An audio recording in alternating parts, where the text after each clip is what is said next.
Hi, everyone. I want to welcome you to UnderColor, Activism Addressing Cultural and Environmental Threats in Vulnerable Communities.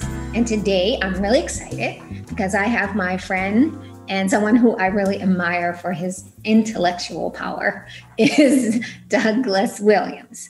I'll give you a little background on him. He is currently an instructor at the School of the Art Institute of Chicago in Department of Art History, Theory, and Criticism. Douglas has a Ph.D. from the University of Illinois, Urbana-Champaign College of Fine and Applied Arts and Landscape Architecture, which is really wonderful. His major in social and cultural factors, a minor in African American studies. He also has an M.L.A. from Cornell University in Ithaca, New York, College of Agriculture and Life Sciences. And Doug has been doing a lot of work in the community in Chicago. One thing we have in common is we both were teaching at Morgan State University, but I'm going to let Douglas, through our conversation, reveal more about himself. So let's start with this. Do you consider yourself an activist? That's a good question. I've never necessarily used that term for myself because I know those who have dedicated their lives in very strategic and purposeful ways as an activist. And so there are the ones like, say, Reverend Jesse Jackson and Al Sharpton, my two Libra brothers or forerunners and godfathers, if you will. Their life's work, I would say, is much more in the activist. And then even the recent Nobel nominations for the Black Lives Matter leadership. So I would say they are much more in the activist standpoint. But as a landscape architect, a doctor of that, I think that my work is might be compared a little bit to it, but I've never used it as a direct term because I know those who've dedicated their lives in real serious ways. I'd have to add more to my resume to be called that. Often the people that really change the world are the people like you that are quietly doing their activism. And, we find out, years later that so-and-so was in the background really making things happen. So I think you're an activist. So what cultural and environmental threats do you feel exist for vulnerable communities? So you can define vulnerable communities and you can tell us what threats, both cultural and environmental, you think exist. Yeah. I think we all as human beings, once we're born, we're, the earth, we're caught between the sky and the sea, the sort of the blue and the green and this thin crust of earth. And it's a life-giving space, but it's also a treacherous space. You have a lot of natural phenomena that are occurring, whether it's landslides, earthquakes, hurricanes, fires, floods. All these things are a part of that system. And so we all are vulnerable, but probably the most vulnerable are the low income and then compounded by racism and other isms, these marginalized groups of people who are not of the majority, don't have the wherewithal economically and the social capital.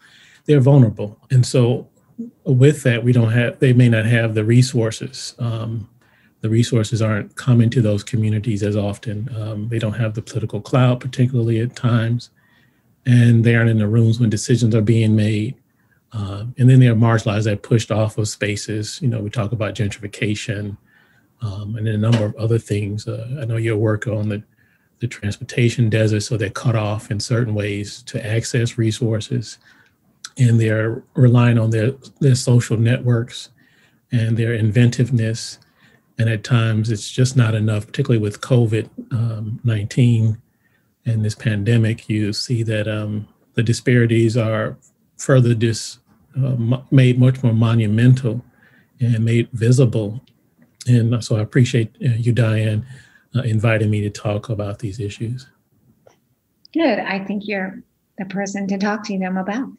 And that leads to the next question. So how do you address them in your work? Oh, wow. And work, that I use that broadly, that, your academic, your personal history, your, the work you're doing in the community, how do you address these things? Yeah, I'm here in Chicago, and so we've been working. I've been for several decades now. I'm in my fourth decade, and so working with civic engagement, municipalities, nonprofits. I work currently as an AmeriCorps Vista, Volunteers in Service to America. I've had an opportunity to be affiliated with several institutions of higher learning. And so I always bring history to bear. I'm a lifetime member of the Association for the Study of African American Life and History that was founded by Carter G. Woodson, the second Ph.D. recipient from Harvard after W.B. Du Bois, and the founder of Black History Week, Black History Month. And so the everyday layman is their membership, and they also have those who are the exemplars and pillars, like the late, great John Hope Franklin, who was the Triple Crown historian of the American Historical Societies and the first African-American to do so. And so I bring that to bear because there's a background, there's a history of where we have been, and hopefully will inform how we ought to be and how we can avoid some of the shortcomings and barriers that existed in the past. Unfortunately, we see many of those still rearing their ugly head even in today's society that prevent the vulnerable communities and others from having access and a better quality of life overall. So, for example, my work is at AmeriCorps Vista. I work with quality of life plans in communities that they have authored themselves. And so they cover a number of areas, not just the physical environment, because that's important, but also the social and cultural constructs around that, whether it's education, healthcare, caring for veterans, senior citizens, housing for those that are home insecure, food insecurity, all these things that are connected to the quality of life.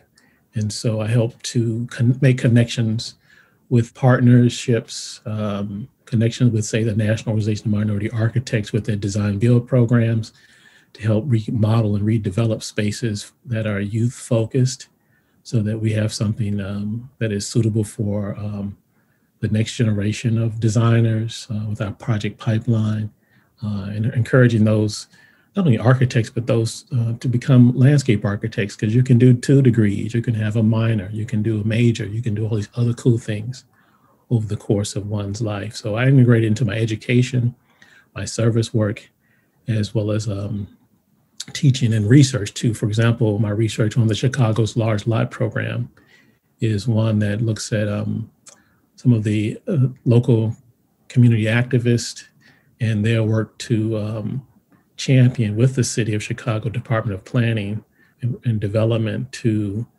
purchase vacant lots that the city owned for $1 and reinvigorate the tax base, but also reinvigorate those communities since the loss or the assassination of Dr. Martin Luther King and many of the urban centers that were burned out, Chicago being one of those, maybe not so much as, say, Detroit or even the deindustrialized areas of Gary, Indiana, but Chicago certainly has, thousands of vacant lots and at least several hundred that have been purchased in the last 5.5 years under that program. And they're seeing new life. People are putting gardens there. People are putting daycare centers, outdoor spaces of varying kind, parking spaces. People are putting expansions to their homes because it is a home development program, because many of these spaces were formerly brownstones, wonderful brick homes, et cetera. So that's just one of the research projects that I've worked on that is connected to my service as well as my education work.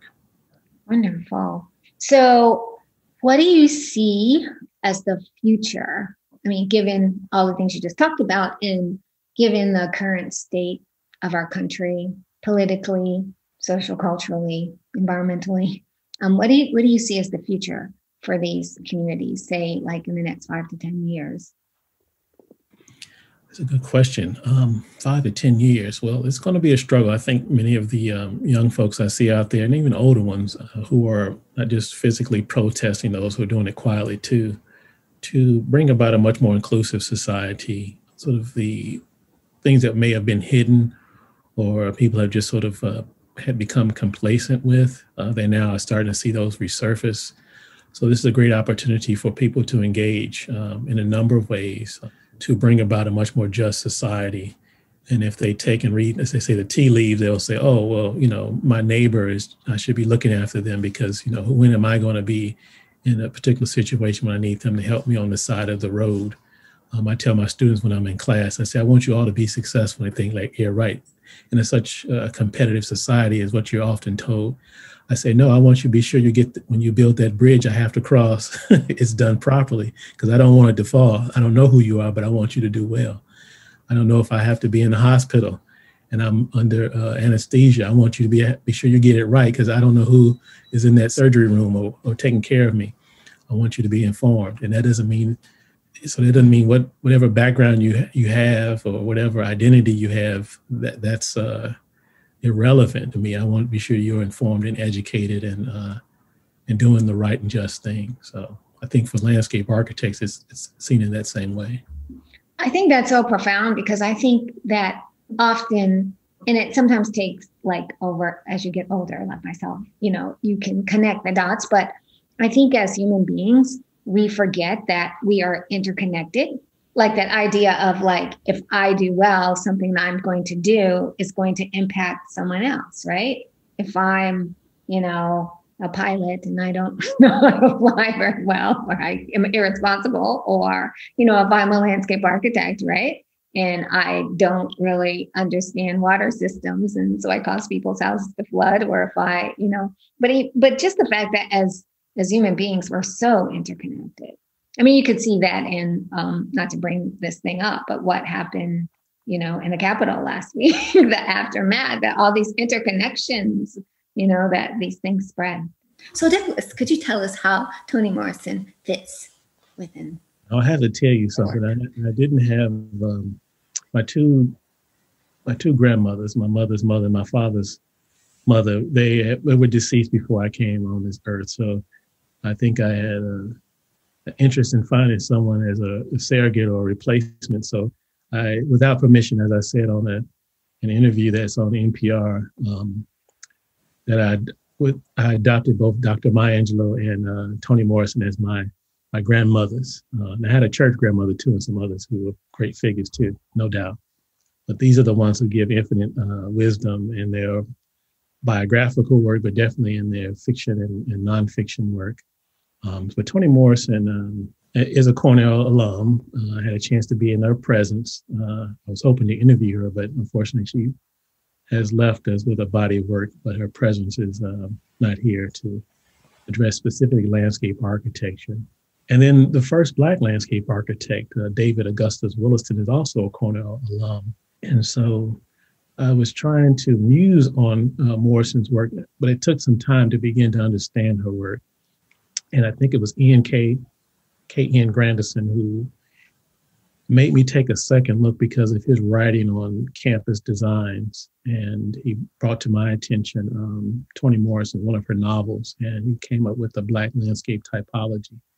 And I thought, what? Are you serious? And so I began to really explore her work much more and was looking to do more of my dissertation work on that.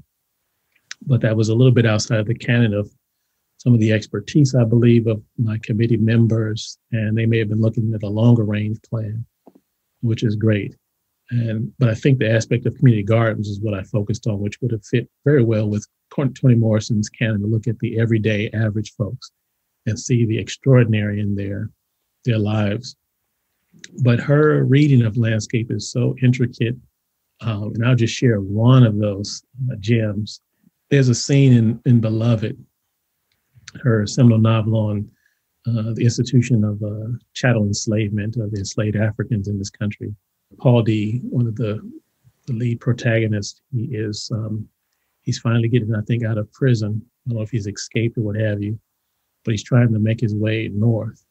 And he runs into a community of Native First Nations, Native Americans. And he says, how do I get north? And their response is, follow the blossoms on the trees. And as a horticulturalist, I just laugh and say, oh my God. Because you don't say take this road and this route and this, because there were no highways and expressways, not the formal ones we've come to know, which have been the trails of First Nations on ridges of land to avoid the water and other things. And just to see that with climate and how flowers bloom at a certain time. You could see him moving with a certain progression and speed that would keep up with his foot traffic or a slow mode of traffic to go north, say out of Georgia. So he would have not crossed over the mountain, but he would have followed that whole Appalachian Trail up into Maryland. So I could visualize that as a horticulturist, seeing how that worked. And so she has a very vivid imagination around landscape and how do you articulate that at various times in our American history. So that's just one way of seeing her work in landscape architecture. Really great. You have to write a book. Yeah, I've got to do a lot of stuff. I got to get hired at a university. Come on, guys. Let's make it happen. That's locally in the state of Illinois. Yeah. Resources. So hopefully, yeah. Yeah. So one thing I wanted to ask you, could you talk a little bit about your background? I mean, you're growing up, what kind of shaped you, and then the background that's behind you. Yes. As I said earlier, I'm a native of Chicago. And the city emblem, it says herbs and horto, which means city in the garden. Not that I knew Latin or knew that at the time growing up. But even the neighborhood here in West Chesterfield and the south side of Chicago, we had a number of master gardeners, very large gardening community where there was those who, I would pay attention to. We had garden walks because I always liked being outdoors. I was always observing. I was a pretty quiet child. You wouldn't believe that now, most people would say. One neighbor said when they offered me some food, that's when I started talking. I was like, maybe I'm still that way too. And so I had a chance to observe. I had a chance to make a little bit of penny candy money. In fact, a master gardener who lives down the street, still there. I would help her, learn how to pull dandelions so they wouldn't come back, from the root. And she would impart knowledge and information. I would just take it in and listen and enjoy eating some of the bounty of those crops, but also having some funds to go buy, unfortunately as a kid, junk food and candy. That was so exciting to kids and myself at the time. Then I also had individuals who were master gardeners, so people who had associate's degrees in horticulture. And I was told once that horticulturists know how to design small spaces that will grow, and landscape architects know how to design large spaces that will not grow. And I thought, well, I'll put those two together and that should solve it. And so that's what I set out to do. Ended up having great science instructors in junior high, and then throughout my elementary school here on the South Side, and did science fair projects. And those influential experiences, coupled with having my one living grandparent who was from the South, Mississippi and Tennessee, and having a garden in his backyard in Gary, Indiana, where he had nothing but edible plants. I mean, from muscadine grapes to Norwegian spinach to okra, corn, etc. And I think subliminally that was implanted into me. And I ended up going to the Chicago High School for Agricultural Sciences, the last farm in the city of Chicago, and became an FFA member, being the largest chapter in the United States, because all students there, graduating class was only like 80 some students. So it was a small school nonetheless, but we had a working farm that connected to the Cooperative Extension Services with the University of Illinois in Urbana-Champaign. And so we did some work within the greenhouse. So we had different plant sales and growing poinsettias and cuttings of various things and different activities. So I had a horticultural interest, and I competed nationally there.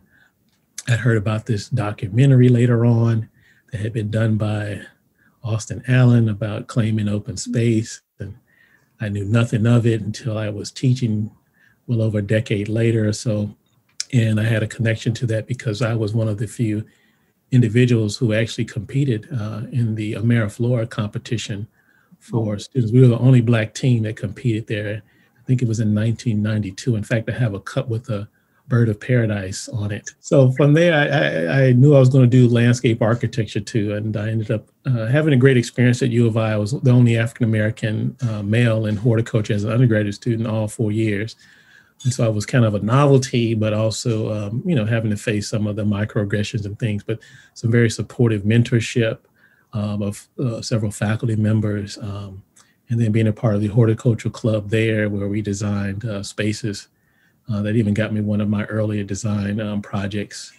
and friendships who I still hold today with Mrs. Wee, who I believe is well into her 9th decade. And her daughter was designing a house, and she saw my project and said, "I want you to design for me." I thought, yeah. She said, "This is what I want." I thought, well, I haven't gone to Japan yet. I don't know I'm just impressed with it. She said, "No, you should do this." So I kind of went away and went off to graduate school at Cornell, and she contacted me again and said, "Hey, I thought you were doing this project." And I came back to Urbana and took some measurements and things, and lo and behold, the house was being built. And she never installed the landscape I designed. She said it was too expensive. I said, "You're supposed to do it in phases." Well, by that time, she was taking on having grandchildren and enjoying the house that was it's still there. And so maybe one day she'll have, or the next owner may utilize it. But I enjoyed that project. So I ended up focusing on planning. I did a stint in Japan. My longest study abroad was 2 months. There in a concentration, and I call it Japanese design because it included architecture, landscape architecture. And I'm a member of the Ikenobo School, the oldest school of Japanese flower arranging. Most people laugh and say, "Oh, that's for the ladies," not realizing that the samurai warriors were the ones who brought it to the highest level of culture. And they had their first female designated head when I was there in 1999, because Senkai Ikenobo did not have any sons. He had a daughter. So Ikenobo is now the incoming headmaster of that 500-year-old school of flower arranging. Thank you. I mean, you've had like a very interesting background. That's amazing. Now, you asked about background, and behind me is this is the 51st year of Black creativity at the Museum of Science and Industry. And this year, interestingly enough, they have their first African-American director of the Museum of Science and Industry. But back in the 70s and 60s, many years after it was known as the Columbian World Exposition Palace of Fine Arts, the only building that exists from that exposition, it later on became the Museum of Science and Industry under Julius Rosenwald of Sears and Roebuck.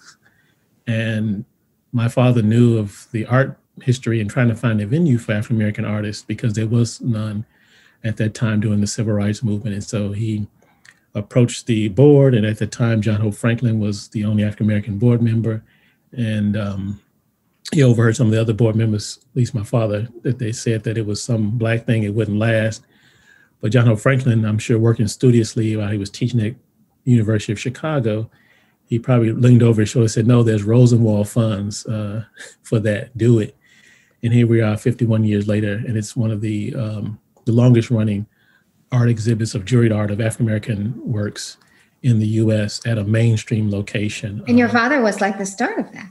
He was the co-founder, him and those from Chicago, Defender, Earl Calloway, of course, the Senstack family, and Mr. Johnson from Johnson Publishing. So it was a small world, and the crucible of restrictive covenants. Some of the benefits were that people bumped shoulders with everyone from the custodian to the president of companies, just within a small span of space. And so he was able to ask a singer at the time to help open the show. They had no funding. My dad was volunteering.